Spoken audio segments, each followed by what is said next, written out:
Bonjour à toi et bienvenue dans l'interview des pros. Aujourd'hui, j'accueille Johan, développeur Swift. Swift, c'est le langage qui est utilisé par Apple pour les Mac, pour tous les iTrucs en fait, pour les iPhones, les iPads, etc., etc. Donc c'est un langage de programmation qui est très puissant, qui est relativement jeune, puisqu'il a été créé en 2014.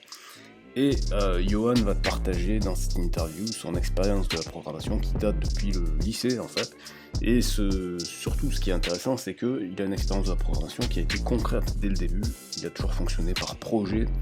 Et voilà, il a été formé à la méthode d'Apple, donc il va nous dévoiler certains secrets de comment ça se passe de l'autre côté quand on travaille chez Apple, etc., etc. Bref, cette interview elle est très riche d'enseignements.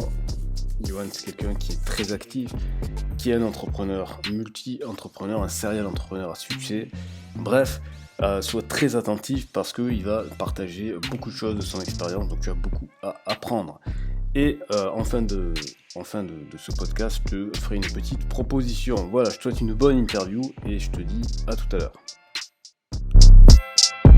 Aujourd'hui, le sujet, c'est toi. Donc, on va voir ensemble un petit peu ton parcours, tout ça. Donc, est-ce que tu pourrais, déjà commencer par nous expliquer un petit peu ce que tu fais actuellement? Ok, si je devais déjà me caractériser, je dirais que je suis un entrepreneur, je suis un peu un touche-à-tout. Il y a quand même un point commun à toutes les expériences que j'ai eues et on va pouvoir en parler. C'est aussi l'apprentissage, être capable d'apprendre des choses, être curieux. C'est ce qui m'a amené à différents horizons. J'ai commencé en étant dans ingénieur du son. C'était aussi une façon d'allier un petit peu l'artistique et de la technique. Et de là, je suis passé dans le code, programmateur sonore. Je suis passé par l'enseignement, ensuite ce qui m'a amené sur Apple. Et puis là, le Swift me permet un petit peu d'agréger tout ce que j'ai pu apprendre, c'est-à-dire être capable de coder, être capable d'être sur une sorte de plateforme qui est intuitive d'un point de vue expérience utilisateur, matériel, etc. Et voilà pourquoi aujourd'hui je suis développeur iOS. Ok, donc ça c'était juste pour la présentation rapide, bien évidemment, on va reprendre un petit peu tranquillement toutes les étapes. Moi ce que j'aime bien démarrer, c'est, sans démarrer à la maternelle, mais disons que démarrer sur le profil scolaire. Est-ce que tu étais plutôt bon élève ou comment est-ce que tu appréhendais l'école? J'appréhendais l'école en fait avec une volonté d'avoir toujours un but dans ce que je faisais. C'est vrai qu'au début, j'avais l'impression d'être assez bon élève, c'est-à-dire d'avoir en tout cas pas forcément des facilités, mais avoir envie de rendre un travail de qualité. Mais il y a eu pas mal d'accros quand même avec quelques professeurs. Et puis avec un peu de recul, je me suis dit, j'arrivais à communiquer avec les professeurs qui me donnaient aussi un but. Ils me disaient, voilà, qu'est-ce que tu souhaites faire? C'était la première question et que j'attendais le plus. Et puis en fonction de l'objectif que j'avais, il était capable de me guider en alliant un petit peu le programme qui était assez scolaire et puis moi ce que je voulais faire. Donc j'étais plutôt bon élève et surtout sur la deuxième partie de ma scolarité. Là pour le coup j'avais déjà une idée un peu plus claire de ce que je voulais faire. C'est-à-dire à peu près vers quel âge? On va dire 15 ans. Ah ouais, c'est assez tôt quoi. Quand t'es rentré au lycée, tu savais déjà ce que tu voulais. Exactement, c'est ça. Okay. Donc après j'ai commencé l'informatique beaucoup plus tôt aussi. Je crois que le premier, c'est arrivé en primaire, en CE2. On avait des cours de basique à l'époque. Ah ouais, t'as eu les TO7, tout ça là? C'est quoi les cassettes Ouais, voilà, c'est ça, exactement. D'accord. Et puis il y avait un prof à l'époque c'était un maître du coup d'école qui lui était plutôt intéressé par le sujet et qui nous a lancé progressivement dessus. C'est vrai que j'avais apprécié. Et pour le coup, ça a été aussi un fil directeur, quoi. Je me suis tout de suite retrouvé sur toutes les matières qui touchaient de près ou de loin l'informatique. Okay. Et puis après, à partir du moment de poser les questions d'orientation, j'ai su ce que je voulais faire, mais c'était vraiment coûte que coûte, quoi. C'est-à-dire que souvent on me disait que certaines matières devaient être importantes, etc. Je sais pas, je te prends par exemple au SVT, si tu veux être sur les matières scientifiques, moi je me dis peu importe, vu que c'est l'informatique qui va m'intéresser, je vais y aller bien en tête et puis trouver un moyen d'y arriver, quitte à négocier de temps en temps, mais finalement c'est assez bien passé. Ok, donc du coup tu as fait la filière scientifique. Ouais, c'est ça. Et ensuite, je suis parti à la fac pendant 2 ans. Et après, j'ai arrêté. Tu as fait quoi à la fac du coup? Là, je suis parti en langue commerce en fait. Ah ouais, ok. J'ai eu, je sais pas ce qui s'est passé à ce moment-là. Je me suis dit j'avais aussi comme volonté de partir travailler à l'étranger. Je me suis dit je vais faire pendant 1 à 2 années histoire de vachement progresser en anglais puis avant de me rattaquer. Et finalement, je suis parti sur une école d'ingénieur acoustique. juste derrière donc j'ai fait ça pendant 3 ans avant d'obtenir un bachelor et tout d'un coup être contacté par cette école-là pour devenir professeur dans l'école. Et c'est comme ça que je suis rentré dans l'enseignement. Et là, j'étais en charge d'une section qui était sur la programmation sonore.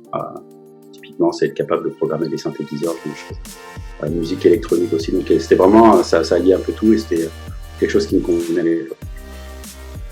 Ok, intéressant. Du coup, puisque tu es développeur Swift, donc tu as Mac, donc tu as Apple, et donc j'ai posé la question traditionnelle, est-ce que tu as commencé par un Mac ou est-ce que tu as commencé par un PC? Le premier ordinateur, c'était les PC, forcément. En plus, c'était les premiers ordinateurs que j'ai pu m'acheter, c'était du coup à la fin des années 90, début 2000, c'était les PC. Ok. J'ai connu, c'était l'époque des mécènes. Hein, ouais, j'ai connu l'époque des mécènes. J'ai connu cet âge. Ouais, j'ai connu même les premières versions de Skype où c'était pas encore Skype de Microsoft. Ouais, bah voilà, effectivement. Ou pour nous téléphoner par internet, c'était la folie. C'est ça. Donc c'est vraiment cette époque-là, même si j'ai des ordinateurs plutôt aussi qui étaient des PC. Ouais, bien sûr. Ok. Donc, et je suis passé en 2004-2005 sur Apple. Ok, d'accord. Et qu'est-ce qui t'a fait passer? C'est le côté ingénieur du son ou une autre raison? C'était un peu avant. C'est un lien avec le son. C'était le premier iPod. Ok. Ouais, donc une fois après avoir galéré un peu sur iTunes qu'il y avait sur PC à l'époque, j'ai dit ok, je vais passer sur Mac. Mais c'est vrai que le premier appareil que j'ai eu, c'était un Style. Ok. Ouais, donc l'iPod t'a amené dans la galaxie Apple et... C'est ça. Et puis c'est vrai qu'il y avait ce côté aussi, tout le monde disait que c'était fermé, il y avait des beaux couloirs un petit peu, ah oui. Je pouvais rien faire dessus. Puis au final, je me suis rendu compte que j'arrivais à faire pas mal de choses dessus. Et puis forcément, en tant qu'ingénieur du son, ça représente peut-être 90% du matériel qu'on peut retrouver dans les studios. Donc c'était après devenu naturel. Tout à fait. Et du coup, tu avais commencé un peu à coder avant de passer. Bien avant, ouais. Ouais, j'ai commencé bien avant. Ouais. C'est quoi, à part l'expérience en basique, mais sinon la vraie expérience de code, c'est quoi le premier langage que tu as? C'était du C. Ah ouais, direct. Ouais, c'était du C. Après, bon, ouais, si c'est que j'ai commencé comme ça. C'était vraiment pour des tout petits projets. Après, il a fallu que du coup je me renforce un petit peu. Je crois qu'à l'époque c'était le site du Zéro. Ouais, c'est ça. C'est ça. L'ancêtre d'OpenText. Ouais, effectivement. C'est là où j'ai remarqué qu'il y avait pas mal de personnes qui étaient pas associées par ce site, qui permettait à un moment donné de récupérer quelques petites bases de connaissances sur le langage. C'était déjà un système d'apprentissage un peu plus structuré quand on voulait apprendre par soi-même. Donc j'ai fait C++. Très rapidement, je me suis mis un petit peu sur l'HTML, CSS pour être capable d'avoir une visibilité sur Internet, faire son propre site. Okay. Puis après, je me suis dit, tiens, finalement, apprendre un langage, c'est pas super compliqué à partir du moment où tu as la volonté et un but. Et je me suis lancé après sur du Python, j'ai fait du R aussi sur les statistiques. Ouais, exactement. C'était vraiment... Et il y a pas mal de langages que j'ai pu apprendre pour un besoin bien spécifique, que j'ai tout de suite désappris, puis réappris dès que j'en avais besoin. Je pense que pas mal de personnes font ça aussi. Et tu te rends compte qu'il y a quand même une base commune, certains langages avec des spécificités, puis il faut juste choisir le bon langage pour le bon truc. Et le Swift, c'est un peu parce que, je pense que tu auras peut-être une question à me poser, mais c'est parce que ça s'adresse aussi à du matériel que je connais bien. C'est un langage qui est plus ou moins ergonomique avec des particularités que j'aime bien aussi. Donc je pense que tu auras d'autres questions dessus. Mais... Tout à fait. Ouais, donc ce que j'aime bien dans la façon dont tu présentes les choses, c'est que en fait ton fil conducteur de quand tu étais enfant, on va dire, je veux savoir pourquoi je fais les choses, c'est ce qui reste, puisque tu dis en fait tu as appris tel langage pour un projet spécifique. À chaque fois, tu fonctionnes par projet en fait quelque part. Ouais, c'est ça, exactement. Qui est typiquement le profil de ceux qui arrivent à réaliser des trucs en fait. Parce qu'il y a des gens, ils apprennent il y a des gens qui arrivent qui apprennent plein de trucs, mais ça reste au niveau théorique et au final. C'est ça. Mais là, tu soulèves un bon point, parce que je me suis aussi beaucoup posé cette question-là. C'est vrai que l'apprentissage, quelque part, ça te nourrit, donc c'est quelque chose qui peut te conforter dans quelque chose d'intéressant, de satisfaisant. Mais il faut tout de suite lui trouver, il faut tout de suite l'appliquer. Il faut qu'il y ait vraiment quelque chose qui soit mesurable, hein, on en entend beaucoup parler, il faut que ce que tu apprennes soit mesurable et pour le coup il faut vraiment l'appliquer à un projet parce que ça te permet déjà de voir si tu es réellement en train d'apprendre. Parce que tu peux vite être pris dans le biais de fais beaucoup de tutos, je fais plein de choses, j'ai l'impression d'être bon, et puis à un moment donné, on te t'amène devant une page blanche et t'es incapable de coucher quoi que ce soit. Donc être tout de suite à appliquer le plus rapidement possible ce que tu apprends.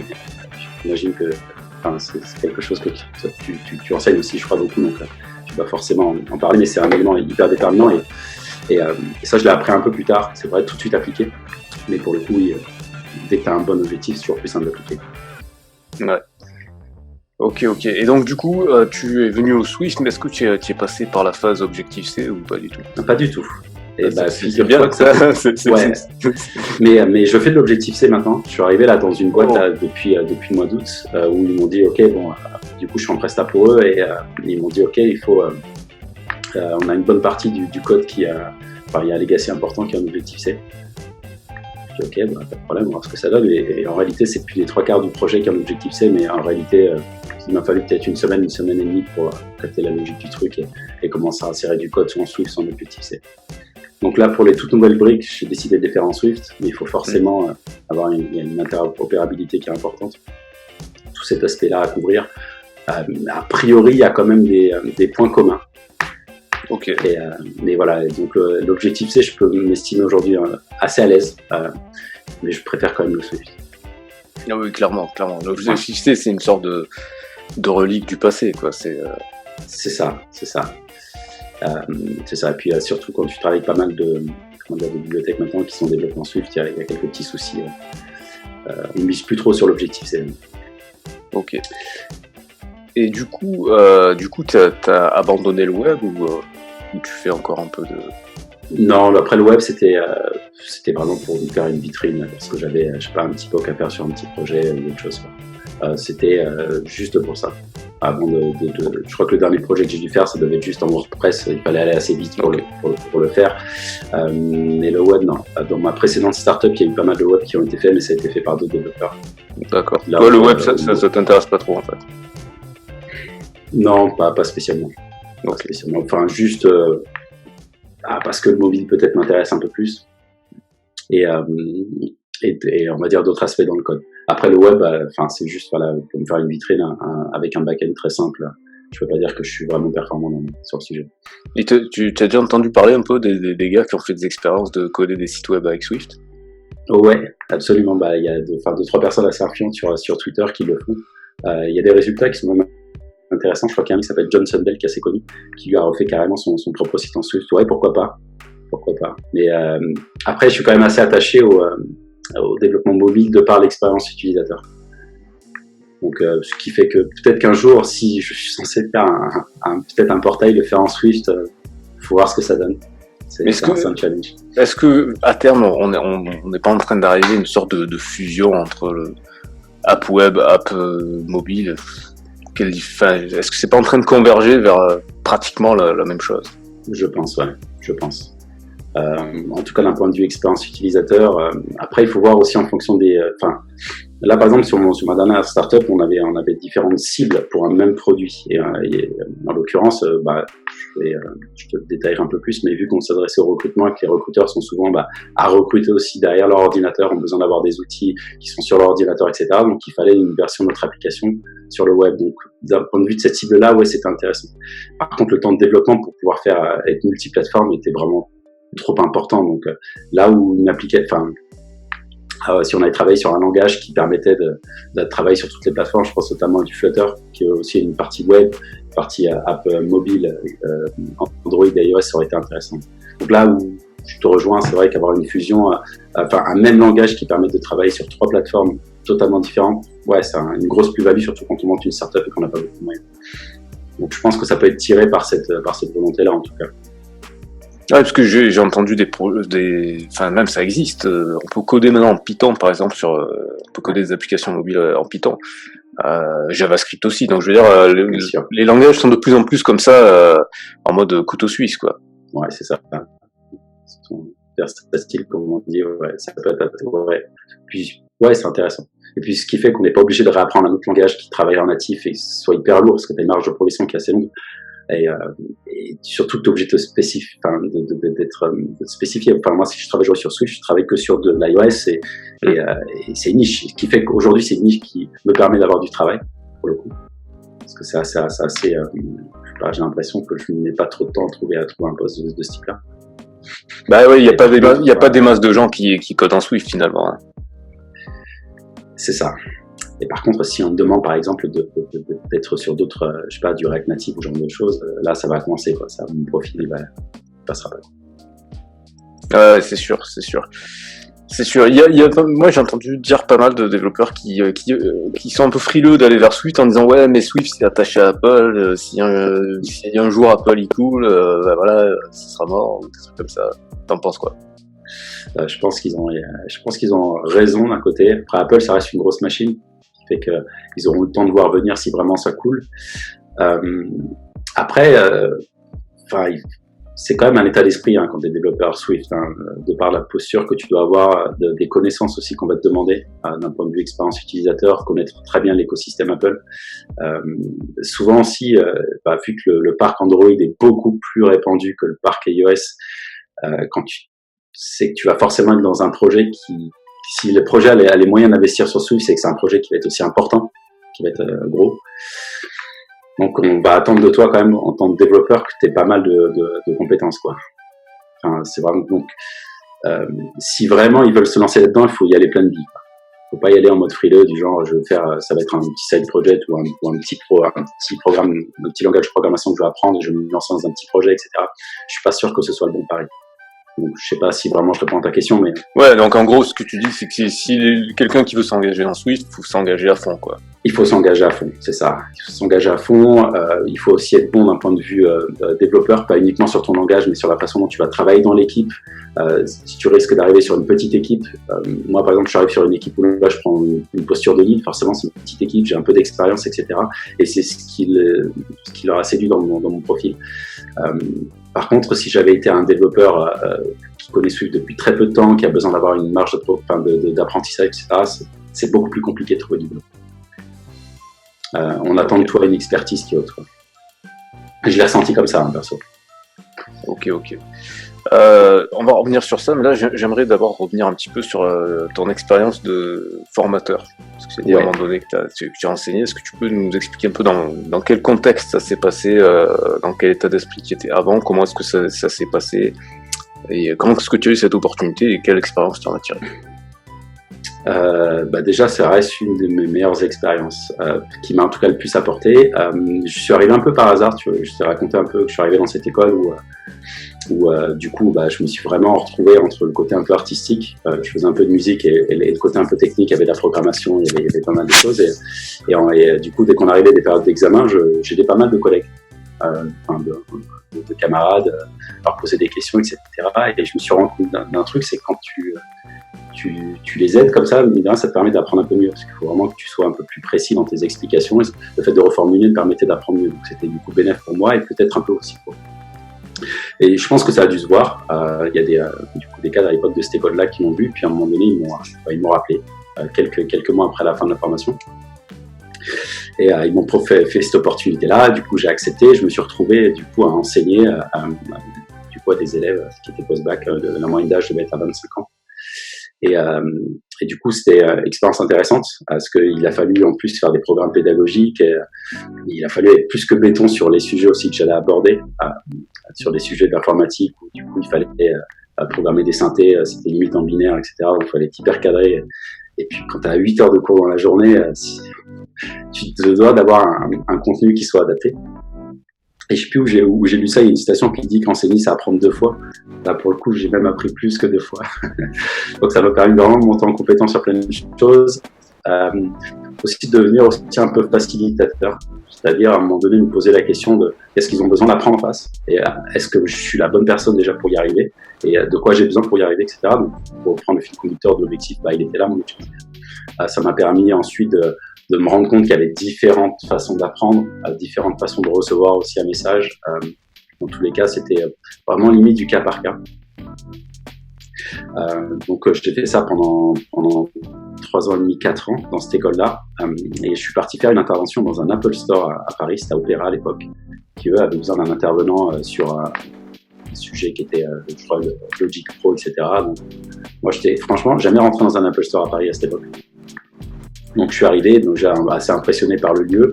J'ai passé 3-4 heures où c'était hyper intéressant et pour le coup, je suis resté en contact avec Apple et pour lequel j'ai travaillé pendant 6 ans. Et là, c'était vraiment de la formation sur tout sujet. Vers la fin, j'ai touché à du Swift parce que ça commence à arriver, de la programmation, du coup on encadrait des projets, etc. Ça a été aussi sur de la culture de l'entreprise, ça a été sur de la relation client, ça a été sur des logiciels, ça a été sur du service technique, vraiment tout au suisse de l'apprentissage, quoi. Le but du jeu, c'était d'amener un groupe de personnes à gagner en connaissance sur un sujet. Qui était par moments soit ultra technique, soit ultra business, et même formateur de formateurs. Et c'était vraiment hyper complet pendant 6 ans et c'est ce que j'ai fait. Donc là forcément en plus j'étais chapeauté par des mecs de Cupertino qui sont vraiment dans une sorte d'apprentissage hyper poussé et j'ai appris énormément de techniques et je me suis vraiment renforcé sur cet aspect. Donc et là du coup pourquoi tu en es parti de Apple finalement? L'apprentissage, déjà parce que au bout de 10 ans, j'ai commencé à me poser des questions sur l'apprentissage. L'apprentissage, d'un point de vue connaissance, c'est de passer à je connais pas et à je connais. C'est le fameux 0 à 1. Et j'ai eu envie de travailler à partir du 1. C'est-à-dire, à partir de quand quelqu'un connaît, comment on peut l'amener à de la performance. Ouais, et j'ai commencé à me dire, là maintenant, j'ai l'impression d'avoir fait le tour, en tout cas, de ce que moi je pouvais apporter d'un point de vue apprentissage. J'ai envie d'amener maintenant des personnes qui savent à un peu plus de performance, aller chercher un petit peu du résultat. Et le côté entrepreneur me permettait d'être là-dedans, du coup, monter une équipe, d'aller chercher, un marché, un produit, quelque chose, avec des gens qui ont déjà des connaissances, de voir comment on peut, nous, en équipe, arriver à faire aboutir un projet et faire quelque chose d'intéressant. Donc j'en suis parti vraiment sur ce contexte-là où un matin je me suis levé puis quelqu'un a débarqué, me dit je connais pas du tout le Swift, j'ai envie d'avancer. Je me suis dit mince, là j'ai peut-être plus trop envie de faire ça, j'ai envie d'avoir quelqu'un qui maîtrise le Swift et de dire écoute on a un bon projet et là on a une brique hyper intéressante et assez risquée à faire, je veux que tu t'en charges et on va aller chercher du résultat dessus. Donc là le côté entrepreneur m'a apporté cette expérience. Donc je suis parti en 2016 et de 2016 jusqu'à il y a 6 mois, 8 mois, j'étais sur le même projet. Aujourd'hui, je suis sur le projet. Donc le projet, c'était un projet de recrutement avec de l'intelligence artificielle, c'était hyper intéressant. J'ai appris beaucoup de choses et ce que j'ai pu apprendre aujourd'hui me permet de bridger un petit peu parce que je suis entre 2 expériences et je fais de la prestation. Ok, donc tu as touché à l'intelligence artificielle, donc du coup j'imagine que tu as renoué avec Python. Absolument, c'est Scikit-learn et compagnie, pas mal de choses. Ouais. C'était hyper intéressant. Et puis ça ouvre encore un autre monde de possibilités. Enfin, c'est vraiment extra. Est-ce que tu regardes un petit peu YouTube? Oui, de temps en temps. Sur l'intelligence artificielle, qu'est-ce que tu penses de la série de la chaîne Science for All? Laquelle? Science for All. Je connais pas. Ah, tu connais pas? Avec toi, je connais pas, non. Ah, ok. Science for All, ouais, Science. For All, ok. Ouais. Non, je connais pas du tout. Ok. Du coup, petit devoir, regarder sa série sur l'intelligence artificielle, parce que toi, tu as les mains dedans. Du coup, ça m'intéressait d'avoir ton avis. Alors, je vais reposer la question autrement. Ouais. Qu'est-ce que tu penses des déclarations un peu alarmiste de notre Laurent Alexandre National sur l'intelligence artificielle qui va remplacer tout le monde, etc. Lui, il dit carrément que ça sert à rien d'apprendre le code, qu'il vaut mieux apprendre des humanités parce que les machines vont déjà remplacer les codeurs. Qu'est-ce que tu penses un petit peu de ces prévisions de Laurent Alexandre? Moi, pas spécialement de Laurent Alexandre, je dis parce qu'il est connu et qui fait des phrases chocs, mais qu'est-ce que tu en penses un peu de tous ces gens-là qui nous annoncent que l'intelligence artificielle va nous dépasser? Qu'est-ce que toi tu en penses en tant qu'utilisateur et que créateur de l'intelligence artificielle concrètement? Concrètement, la réponse la plus simple, la plus basique, c'est oui. Maintenant, le second élément qui arrive, c'est en combien de temps ça va fonctionner. En fait, l'intelligence artificielle, c'est une technologie de disruption. C'est-à-dire qu'à partir du moment où elle a adopté le cas d'usage, il est assez clair et défini, permet de faire ce que beaucoup de personnes peuvent faire beaucoup plus rapidement. Typiquement, moi, je partais toujours de ce pitch-là, c'est que l'humain est très doué pour faire des choses de façon intuitive. C'est ce qu'on dit souvent. On te met face à, je sais pas, un nouveau projet, on va pouvoir du coup faire preuve de créativité pour trouver des solutions, etc. Et on le fait de façon intuitive. Ce qu'on fait intuitivement pour pouvoir le réappliquer à la suite. Et à partir de ce postulat-là, tu te dis, bah, si on arrive un petit peu à décoder comment les gens font sur un cas d'usage qui est bien précis et déterminé, on va pouvoir le refaire à la place et on va être capable du coup de couvrir beaucoup plus de probabilités. Donc, a priori, je pense que oui, l'intelligence artificielle va être capable de dépasser les humains, mais en tout cas sur des cas d'usage précis. Je pense notamment dans l'industrie. Je pense dans le, je sais pas, dans la finance. Moi, je travaille dans le recrutement. Et dans le recrutement, en fait, on avait décidé, on avait un outil qui nous permettait de modéliser le comportement des recruteurs pour pouvoir le faire à leur place et leur faire remonter des profils intéressants à leur place. Donc, ça leur permettait juste de gagner un peu de temps, en fait. Et à partir du moment où tu as confiance en la machine, ça aussi, c'est un autre step, mais que la machine te dit, écoute, voilà, en fonction de comme tu recrutes, nous, on a pu voir que tu avais des habitudes, des choses qui étaient faites de façon intuitive aussi. Bah, si toi, tu avais recruté, tu aurais regardé ces personnes-là, on les a fait remonter pour toi. Et en fait, la machine permet de gagner énormément de temps. Maintenant, est-ce que tous les métiers vont être valorisés? Là, je suis aussi un peu Laurent Alexandre, ça va être un peu compliqué. À partir du moment où tu divises quand même le nombre de métiers, c'est compliqué de replacer un peu tout le monde. Je pense qu'il y a un paradigme qui va devoir changer. Il va falloir revoir énormément de choses, mais a priori, je pense notamment à l'industrie qui est 4.0 actuellement. On voit qu'il y a beaucoup de pertes d'emplois, quoi. Il va falloir trouver une solution. Je ne sais pas laquelle sera, mais en tout cas, l'intelligence artificielle va bouleverser énormément de choses. J'en suis convaincu. D'accord, mais du coup, est-ce que tu crois que le métier des codeurs est... Non. En tout cas, parce qu'on voit qu'il y a certaines startups qui sont en train de créer des sortes d'intelligence artificielle qui sont capables de recréer du code en fonction du résultat que tu veux obtenir, de langages assez simples et basiques qui vont pouvoir peut-être disparaître, je pense. Par contre, les langages qui sont, à un moment donné, il faut la coder, l'intelligence artificielle, quoi. Mais il y a aussi je crois que c'est ça qu'ils appellent l'intelligence forte, c'est quand elle sera capable de s'auto-répliquer, s'auto-éduquer. Ouais, pourquoi pas. Après, là, ça me fait penser à, j'ai fait la dernière conférence que j'ai fait sur le sujet où on disait, mais voilà, et d'ailleurs, c'est là le point où je suis pas assez d'accord avec ce que dit Laurent Alexandre, c'est quand il dit que le but de l'intelligence artificielle, à un moment donné, c'est limite de se substituer au cerveau humain. Le cerveau humain est vraiment imparfait, en fait. L'humain réfléchit avec énormément de biais, donc ça serait totalement stupide de refaire une machine qui reprendrait tous nos biais alors qu'on pourrait la faire de façon un peu plus parfaite. Tout ça pour dire que je sais pas si on peut attendre de l'intelligence artificielle qu'elle soit forte, qu'elle puisse réfléchir, qu'elle puisse analyser comme nous on le ferait. Justement, je vais reformuler ma question, parce que toi qui a expérimenté l'apprentissage avec des humains, tu as enseigné, et que quand tu crées une intelligence artificielle, tu entraînes ton intelligence artificielle, donc tu lui enseignes quelque chose. Voilà. Comment est-ce que tu décrirais la différence qu'il y a entre ces deux approches, entre l'approche où tu vas apprendre à enseigner à des humains et l'approche où tu vas enseigner à l'intelligence artificielle? Parce que peut-être que c'est là la clé de ce qui nous différencie vraiment. Donc, je vais prendre juste 10 secondes pour réfléchir. Ouais, je t'en prie. Intéressante. Il faut que je sois un peu plus clair. Parce que je pense que c'est sur cet axe-là qu'il vaut mieux se concentrer, puisque ce qui est certain, c'est que dans tous les cas, qu'elle devienne forte ou pas, ce qui fait la force de l'intelligence humaine, c'est la capacité à apprendre des nouvelles choses, en fait, et à les transmettre.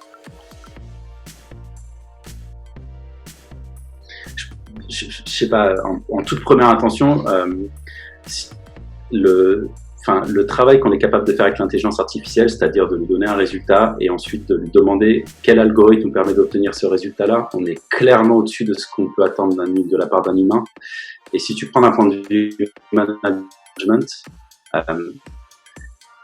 quand tu as une équipe, par exemple, et que cette équipe, tu vas lui demander de réaliser un résultat, et on va galérer à essayer de trouver les bons leviers pour chacune des personnes, en fait.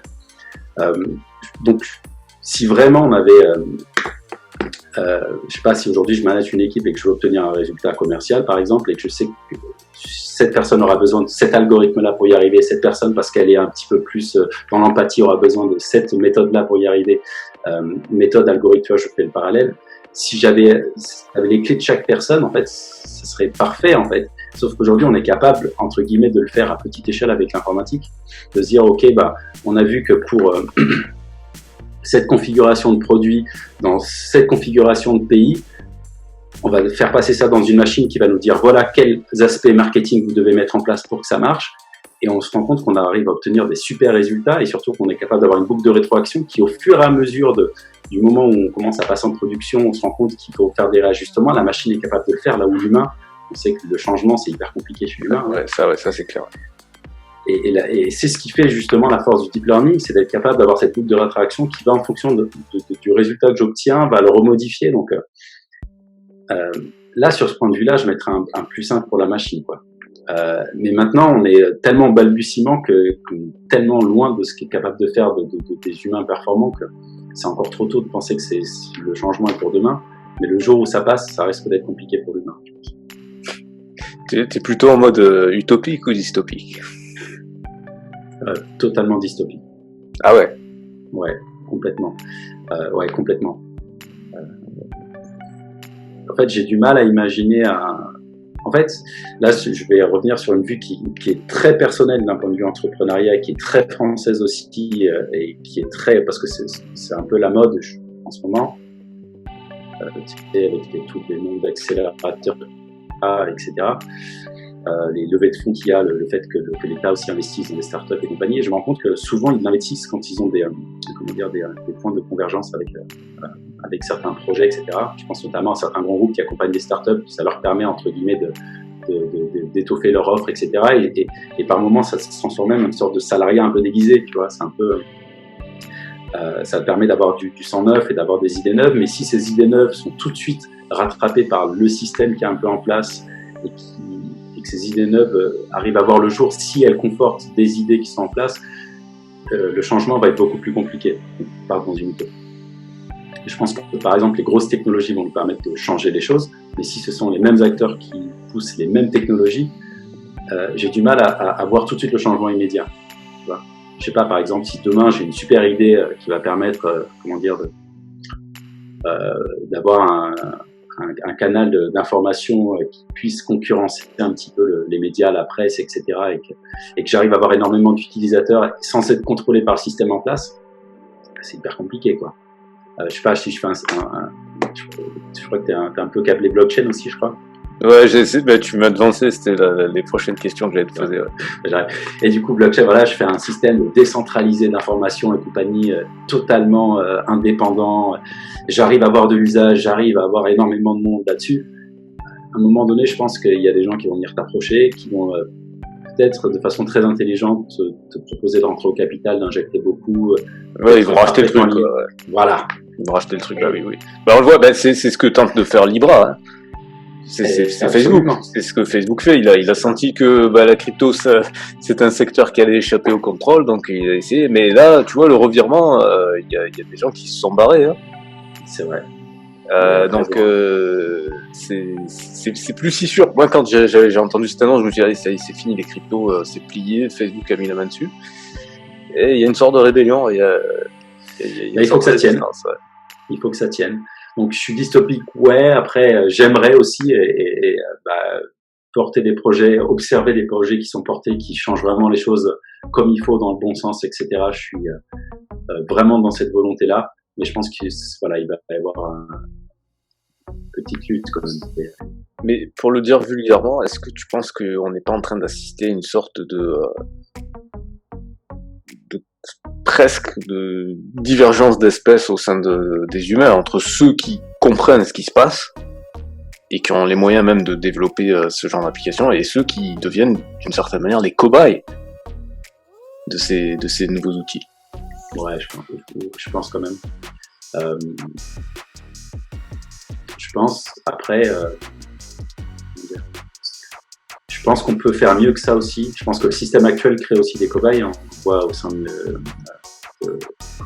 de l'école, de l'apprentissage, du partage de connaissances, il y a très peu d'équité. C'était Aaron Schwartz à l'époque, je crois, qui s'était battu pour ça. Ça, tout à fait. Ouais. Et ça s'est pas bien terminé pour lui. Non, ça s'est très mal terminé, ouais. Il y a aussi un enjeu, quoi. Je crois qu'il avait sorti cette phrase, qu'il avait dit, ouais, si vous pensez qu'il n'y a pas forcément d'équité dans l'éducation, c'est pas une erreur, c'est le plan était conçu comme ça. Je sais pas, lui, il avait beaucoup mieux dit que moi, mais en fait, c'est ça, c'est qu'à un moment donné, à l'époque, il fallait aussi des ouvriers et puis d'autres personnes qui dirigent, et Chola, il est déterminé socialement assez tôt. Là, aujourd'hui, on pourrait faire un peu mieux. Je pense qu'il y a pas mal d'initiatives aussi qui sont faites pour pouvoir exposer beaucoup plus tôt au code des méthodes d'apprentissage alternatives, etc. Ça va vraiment dans le bon sens. Après, il y a une question de moyens aussi. Je suis pas sûr que dans un milieu assez défavorisé, on a autant la chance qu'un autre. Ça, c'est encore un autre débat, mais t'es pas forcément exposé au même enseignement, aux mêmes moyens. Enfin, il y a plein de choses, quoi. Donc, a priori, si structurellement et socialement ça change pas, on va se diriger. Il y a de fortes chances qu'on se dirige vers ce que tu viens de dire. Ouais. Pourtant, il y a quand même. J'ai l'impression qu'il y a plus d'initiatives aux États-Unis, paradoxalement, alors qu'on est tout le temps en train de dire ouais, c'est le système égalitaire, etc. Je pense, je crois qu'il y avait un site appelé code.org ou un truc comme ça, qui a été porté par Facebook. Bien sûr. Ouais.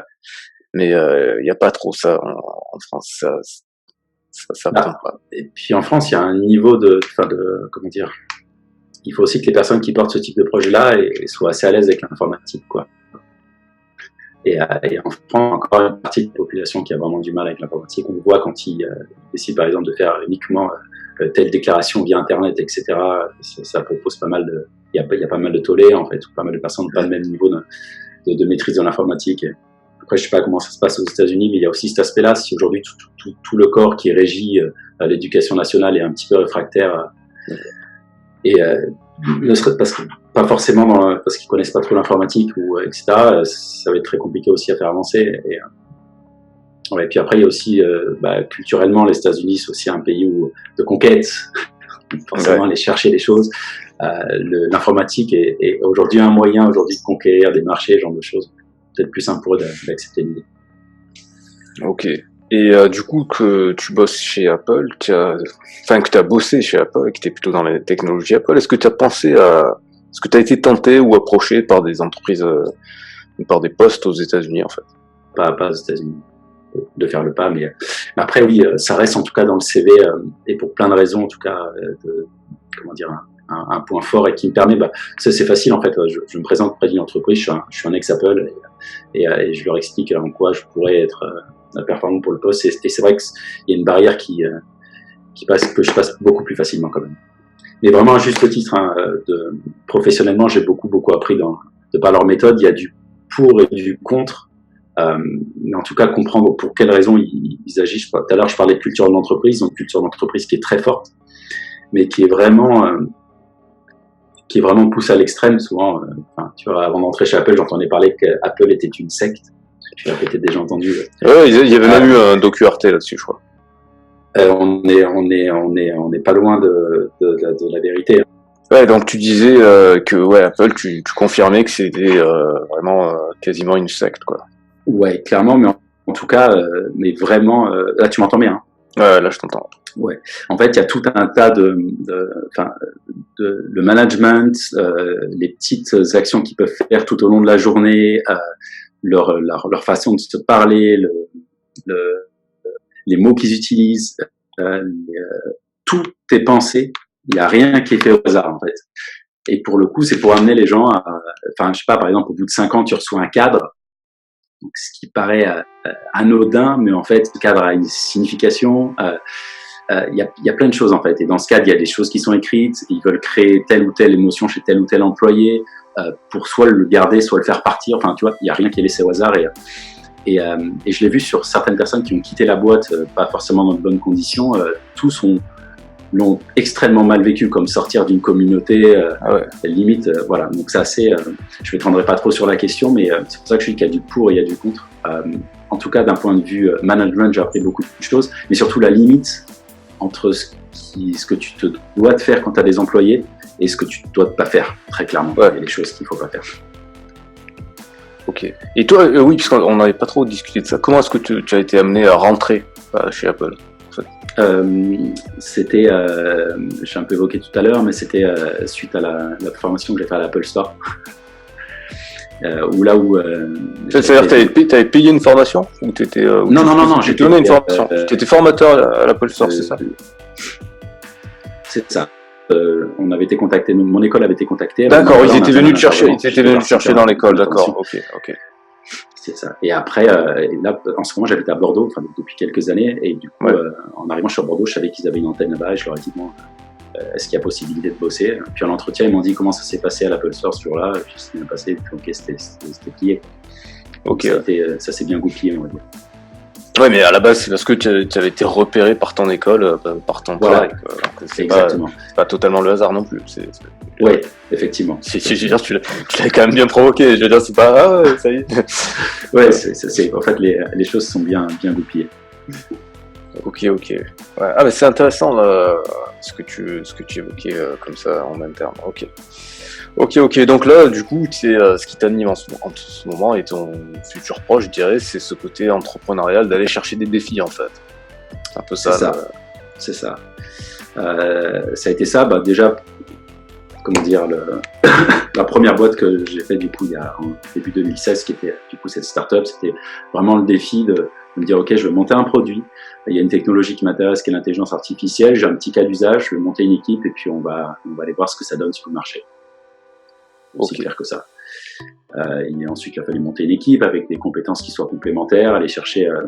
J'ai eu la chance de tomber en plus sur un développeur d'intelligence artificielle qui était hyper fort, 18 ans le mec, et on a pu vraiment bien avancer sur le projet. Donc j'avais un développeur commercial, moi, et du coup ce développeur sur l'intelligence artificielle. D'accord, 18 ans, c'est jeune hein, pour. C'est très jeune, mais il est très compétent, quoi. Et du coup, ça nous a permis en plus de lui apporter aussi ce côté un peu professionnel, se dire comment aujourd'hui progressivement arriver à une posture de CTO, parce qu'il va falloir, on a commencé à faire grandir l'équipe, être capable de les encadrer, être capable d'être présent et aussi être capable d'être bon sur ses tâches, prendre de la hauteur, ce genre de choses. Donc ça, c'est des choses qu'Apple m'a apporté, que j'ai pu, dans la moindre mesure en tout cas, retransmettre, et tout en lui permettant de s'exprimer aussi sur un sujet qui l'anime forcément, l'IA. Et du coup, on a pu bien avancer dessus. Ok. Alors, ça m'amène à deux questions. La première, c'est du coup, quelles sont les méthodes, pour toi, les meilleures méthodes pour devenir bon en code, en fait.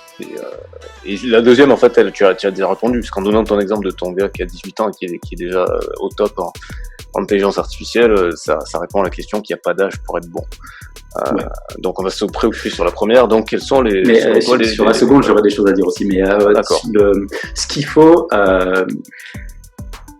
pour être bon en code, déjà ça va être un peu bateau ce que je dis, il faut vraiment que ce soit une passion aussi. Il faut vraiment prendre beaucoup de plaisir à le faire.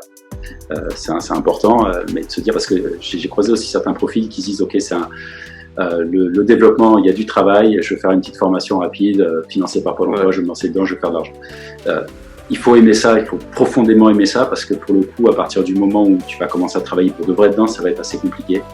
Il va falloir se dépasser chaque jour et il va falloir apprendre énormément. Donc, pour devenir, déjà, il faut aimer aussi apprendre. Il faut constamment, du coup, être curieux. Aller chercher beaucoup de choses qui se passent dans le langage, autour du langage et puis dans d'autres langages aussi. Et surtout après, travailler sur des projets, même si c'est des petites parties de code, des petites briques, etc. Mais c'est vraiment être actif là-dessus. Transformer ce que tu apprends en quelque chose de concret. Ça, c'est vraiment le point qui permet de voir où est-ce que tu en es, quoi. Aussi, être actif sur GitHub, c'est pas mal. De se dire, OK, il y a un petit repo qui va être intéressant, je vais essayer de proposer quelque chose, faire un petit PR dessus, ce genre de choses. Ça peut être intéressant, ça permet en plus d'avoir du retour, mais il faut faire, quoi. C'est un métier qui est limite, c'est de l'artisanat, quoi. Ouais, c'est dans l'action, quoi. Voilà, il faut être dans l'action, il faut mettre les mains dedans, il faut se confronter aussi, il faut prendre la liberté d'essayer des choses, mais il faut vraiment être dans l'action, quoi. Donc je dirais c'est ça, parce que t'as la partie qui va être apprentissage, mais elle vaut rien si elle n'est pas appliquée, quoi. On revient à ce que tu disais. C'est un piège. Il faut vraiment systématiquement mettre en application, quoi. Faut créer des trucs, quoi. Et même si c'est petit, hein. De se dire, ok, j'ai un samedi après-midi où j'ai pas grand-chose à faire, je vais me mettre sur cet aspect-là et je vais créer quelque chose. Je vais le faire et je vais l'imaginer et mon objectif, c'est que ce que j'ai pensé soit debout, quoi. Et là, on se rend compte qu'il y a plein de choses qu'on n'avait pas pensé, on n'avait pas vu, etc. Et c'est comme ça qu'on se construit, quoi. Et on arrive aussi à un peu mieux estimer ce qu'on est capable de faire. Et ça sera toujours utile si on te demande en combien de temps tu es capable de réaliser telle ou telle tâche. Si tu n'as jamais rien réalisé, tu vas avoir du mal. Et tu es plutôt de l'école de un projet que tu améliores quasiment jusqu'à l'infini ou de faire plein de petits projets? Ou peut-être les deux. Ouais, je suis quand même sur plein de petits projets quand c'est sur la phase d'apprentissage. Ça me fait penser à quand j'étais du coup ingénieur du son et qu'il y avait des personnes qui du coup composaient. Et je leur disais, plus tu composes des choses différentes, plus tu progresses, plutôt que de t'acharner sur un seul et même morceau, perdre l'inspiration, à plus avoir de goût et du coup être dégoûté de la chose. Si je fais le parallèle assez simple et rapide, je dirais, travailler sur des petits projets, rajouter des petites briques dès que ça te saoule un peu de passer sur autre chose. Un autre aspect, ça permet un peu de se renouveler, peut-être de voir des choses d'approche différentes, de refaire aussi des choses que tu avais déjà fait, mais du coup, tu commences à les rentrer en basique aussi. Parce que souvent, sur un projet, si vraiment tu risques de travailler sur des trucs trop spécifiques et peut-être oublier un petit peu les bases, je dirais ça. Mais c'est ce qui me vient là maintenant spontanément. Ok. Et donc tu disais que tu avais des choses à redire par rapport à l'âge et la qualité d'apprentissage du code. Ouais. Je sais pas si c'est vrai ce que je veux dire, parce que j'ai vraiment du mal de temps en temps à sortir comme ça des phrases genre de vérité générale, etc. Mais on dit qu'avec le temps, on apprend, on est moins en moins, amené à être curieux et à apprendre. Alors, ouais, ça dépend des gens, mais en règle générale, c'est vrai. Mais voilà, c'est ça. En règle générale, mais a priori, c'est quelque chose sur lequel plus on vieillit, il faut quand même. Parce qu'on est plus frileux. On est plus frileux quand on prend de l'âge. On va moins tenter de prendre des risques. Mais ce qui est pas vrai pour tout le monde, hein. C'est pas le cas de tout le monde. Non, mais par contre, c'est ça. Et donc du coup. Je pense que pour les personnes qui veulent se lancer dans le développement après certaines années, si c'est vraiment quelqu'un d'ultra curieux qui n'a pas de problème là, il n'a pas à se poser la question. Mais c'est vraiment aussi de se poser la question, de se dire est-ce qu'aujourd'hui je suis prêt à apprendre de nouvelles choses chaque jour et être capable d'apprendre de tout le monde. Pas forcément des gens qui ont plus d'expérience, moins d'expérience, etc. Il n'y a pas de. Là, j'ai entendu parler par exemple d'un cas d'un développeur qui a 45 ans, 50 ans, qui n'a pas passé sa période d'essai et en fait sa raison à lui c'était qu'il avait rien à apprendre de jeunes qui tournent sur leur chaise quand il leur parle. Et là, quand j'entends ça, je me dis c'est un peu dommage parce que d'une part, on a un jeune qui est très certainement talentueux aussi, tout comme l'autre, hein, mais qui a envie de partager. Et du coup, il ne faut pas que l'âge devienne une barrière. Et du coup, il faut être curieux sans forcément se fier aux apparences et ce genre de choses, quoi. Ah, c'est l'humilité, je dirais. Je pense que là, dans ce cas-là, c'était le problème de l'humilité. Quoi. C'est vrai, c'est aussi une question d'humilité. Mais voilà, cette question d'apprentissage, on apprend à tout moment de sa vie, en fait. Il faut vraiment garder ça en tête. Et puis, de temps en temps, même si il y a quelque chose qui s'est mal passé dans la journée d'un développeur, c'est de se poser à la fin de journée, de se dire est-ce qu'il n'y a pas quelque chose, je ne suis pas passé à côté de quelque chose. Est-ce qu'il y a quelque chose que j'ai pas vu venir, est-ce que j'aurais pu être curieux, vraiment aller chercher avoir ce mindset-là, je pense que tu finis toujours par être gagné. Ok, j'ai une autre question qui est plus terre à terre par rapport un petit peu à cette vogue, cette tendance, cette mode des digital nomades ou les. Qu'est-ce que tu penses du travail remote, du travail à distance? Est-ce que toi-même tu l'as expérimenté? Est-ce que tu penses que ça améliore, que ça dégrade, c'est pareil? Je l'ai expérimenté déjà en tant que travailleur à distance, avec des équipes où j'ai des travailleurs à distance. Il y a des choses, j'ai du pour et du contre. Ça dépend aussi des profils des développeurs. Je pense que certains sont aussi très capables de travailler à distance, ont un sérieux et des compétences qui permettent de le faire. Je pense que quand tu souhaites monter une équipe aussi, c'est un peu moins évident dans les premiers jours d'avoir beaucoup aussi travaillé en remote, etc. Après, ça va dépendre aussi des projets. Les projets vont être plus réceptifs au travail en remote ou pas. Moi, je pense que le meilleur des cas reste quand même de travailler en poste. Après, ça va dépendre des phases de projet, quoi. Mais quand on a vraiment besoin d'avoir une équipe qui soit alignée, qui soit bien, qui avance, être sur le même site, ça apporte quand même beaucoup de choses. Maintenant,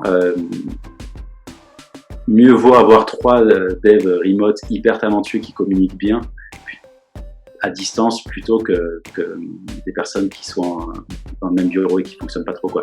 En fait, je sais pas, et je vais avoir du mal vraiment à te répondre à cette question-là, parce que si ça tenait qu'à moi, je mettrais tout le monde dans les mêmes bureaux. Tu vois.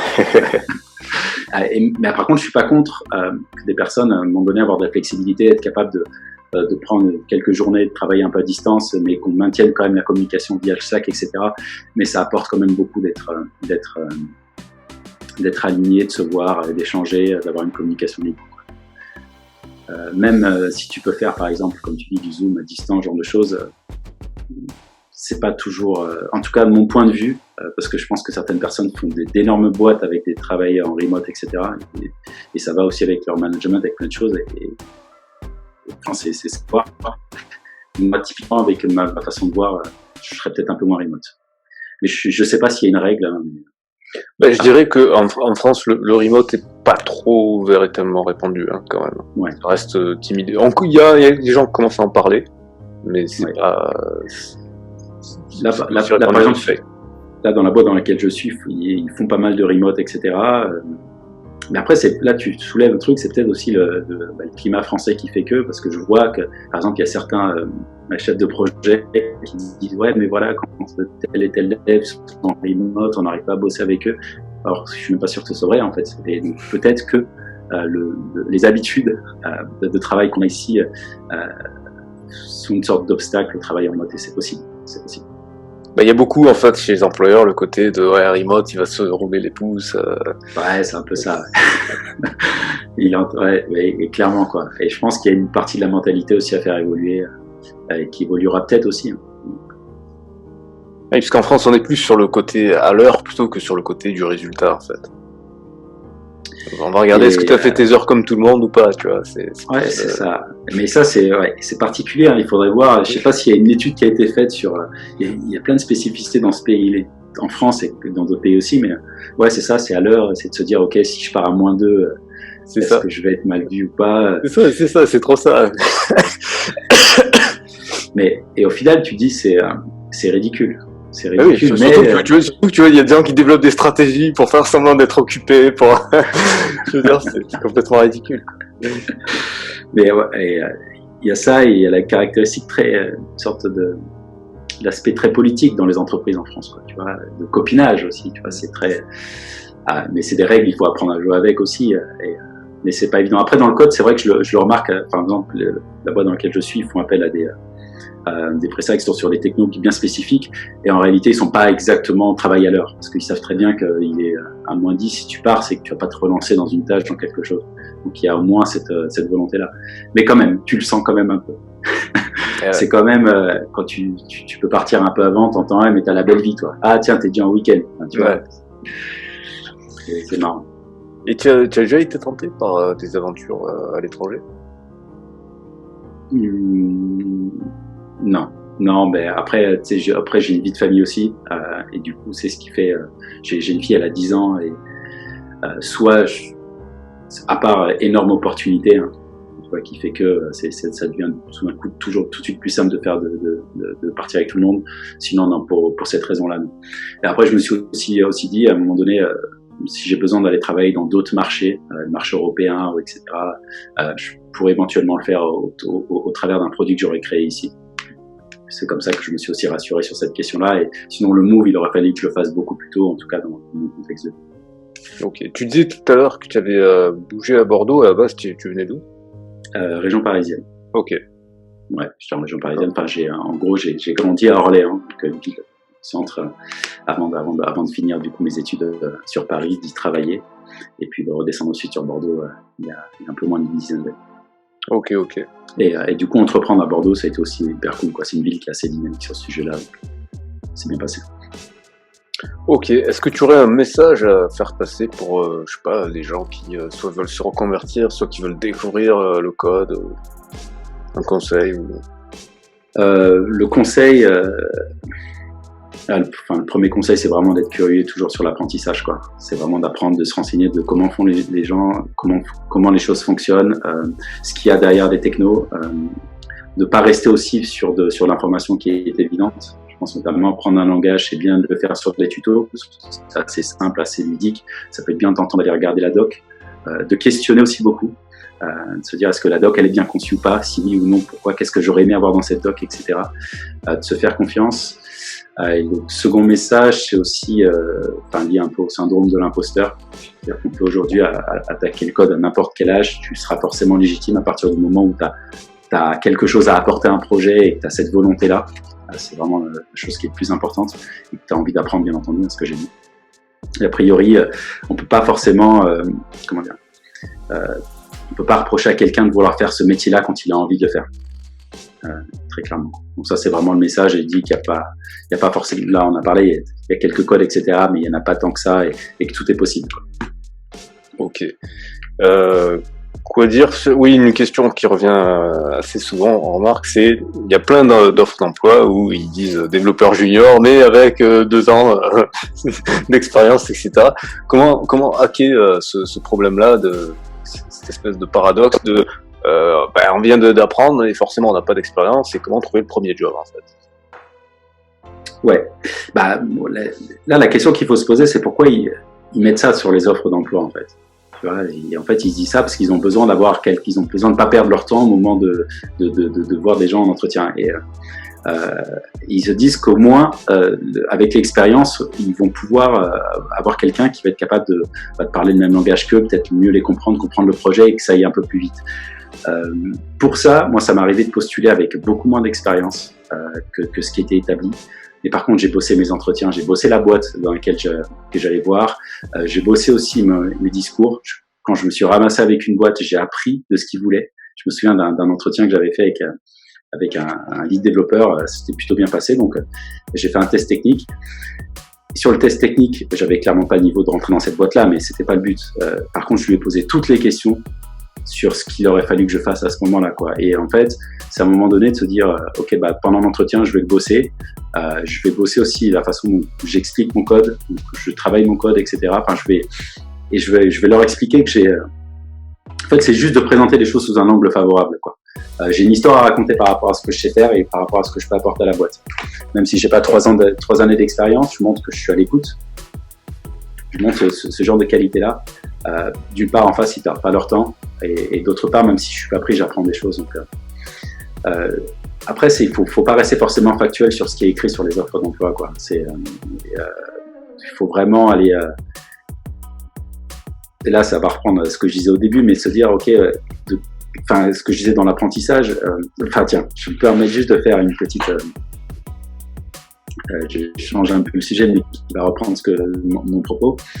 Quand je formais des formateurs, des enseignants, en fait, il y avait un des points qui me permettait souvent de catcher ceux qui avaient un petit peu cette crainte d'enseigner, etc.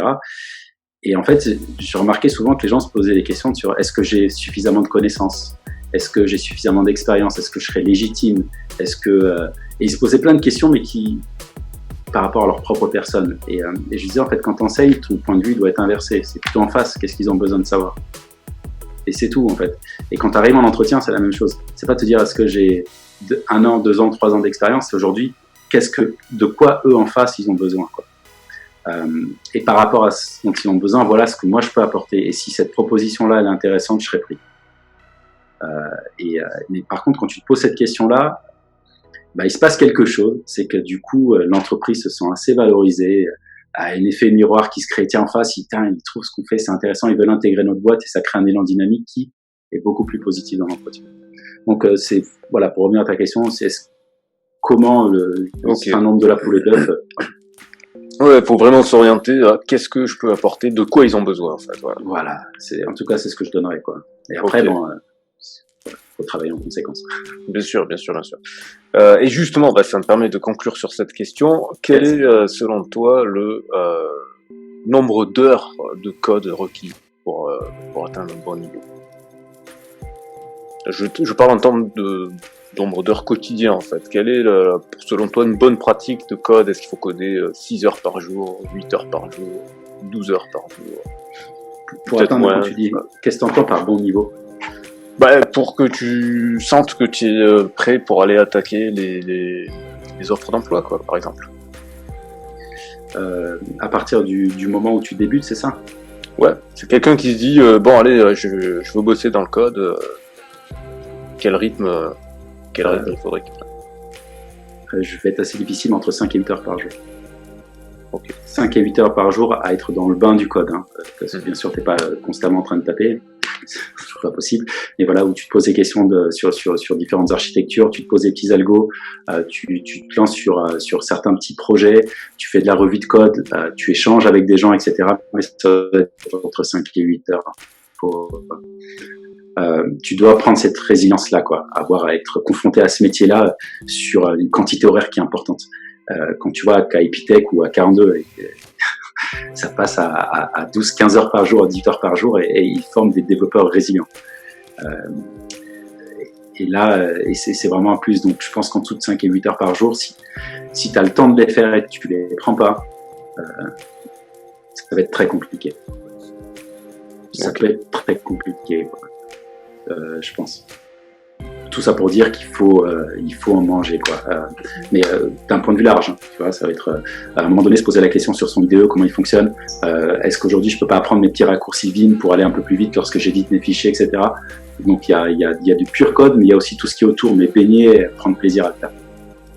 C'est vraiment un plus. Ok, bon, tu as répondu à une question que j'ai pas posée, mais donc tu es de la team Vim et pas Emacs. Ouais, clairement. Clairement.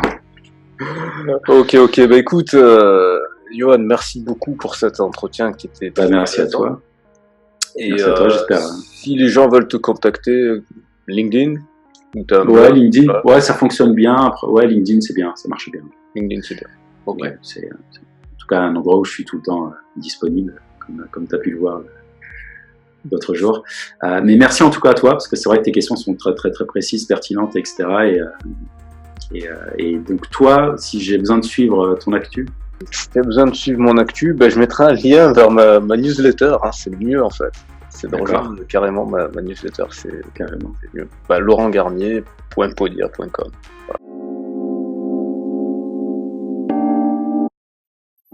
Voilà, j'espère que cette interview t'a plu, j'espère que tu as appris des choses, je suis même sûr que tu as appris plein de choses. Et du coup, voilà la proposition que j'ai envie de te faire. Pour bien démarrer l'année, je te propose un super méga bootcamp du mois de janvier pour démarrer sur les chapeaux de roue, pour que voilà, tu n'aies plus aucune excuse pour pas démarrer l'année de la bonne manière, que tu puisses démarrer de la bonne manière. Donc je vais te faire une offre exceptionnelle. D'abord, ce que tu vas faire, c'est que tu vas remplir le formulaire qui est dans la description. Pourquoi est-ce que tu vas remplir le formulaire qui est dans la description? Parce que ce formulaire va me permettre de savoir exactement quels sont tes besoins. Qu'est-ce que tu veux apprendre en premier? Qu'est-ce que tu as besoin pour te développer? Moi, ce que je vais te proposer, c'est une offre de Bootcamp Express. HTML, CSS, JavaScript, Python sur 4 semaines. Une semaine HTML à fond, une semaine CSS à fond, une semaine JavaScript à fond et une semaine Python à fond. Pour que, à la fin du mois de janvier, tu sois opérationnel sur ces 4 technologies. Concrètement, que tu sois opérationnel en un mois. Il y a 31 jours durant le mois de janvier et le programme que je te propose, c'est que tu bosses chaque jour. Dès le jour 1, je te montrerai comment est-ce qu'on fait pour pusher du code, mettre du code sur GitHub, et je veux que chaque jour, tu mettes du code sur GitHub. Chaque jour, tu mettras du code sur GitHub. Ce qui va se passer, c'est qu'il va y avoir plusieurs choses. La première chose, c'est que les 30 premières personnes qui vont s'inscrire pourront avoir un accès gratuit, sauf que il faudra respecter certaines conditions. Première condition, c'est qu'il faudra que chaque jour tu pousses du code.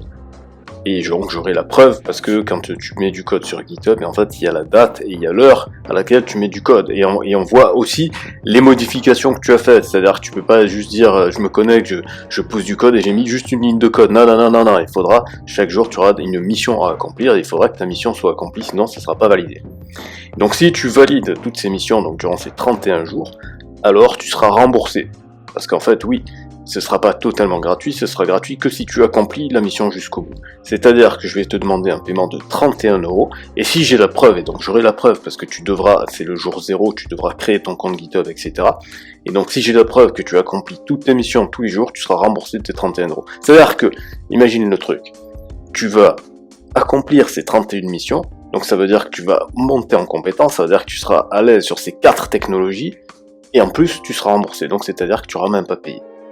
En revanche, si tu n'as pas respecté ça, eh ben, tu auras payé 31 €, alors c'est pas non plus la fin du monde, parce que tu pourras continuer de t'entraîner après. Mais voilà, tu sauras qu'il faut travailler plus ta discipline. Voilà. D'ailleurs, à ce propos, si tu veux développer ton autodiscipline, j'ai une formation qui s'appelle Comment développer son autodiscipline en 30 jours. Voilà, donc tous les liens sont dans la description. Et ce sera pour les 30 premières personnes que ce sera ce tarif préférentiel. Les gens qui arriveront après, eh ben, ça coûtera plus cher. Et ce formulaire, je sais exactement en fait à quelle heure tu te seras connecté dessus, si tu auras répondu correctement aux questions, etc., etc. Il y aura l'ordre d'arrivée. Donc c'est vraiment les 30 premières personnes qui pourront avoir cette offre spéciale.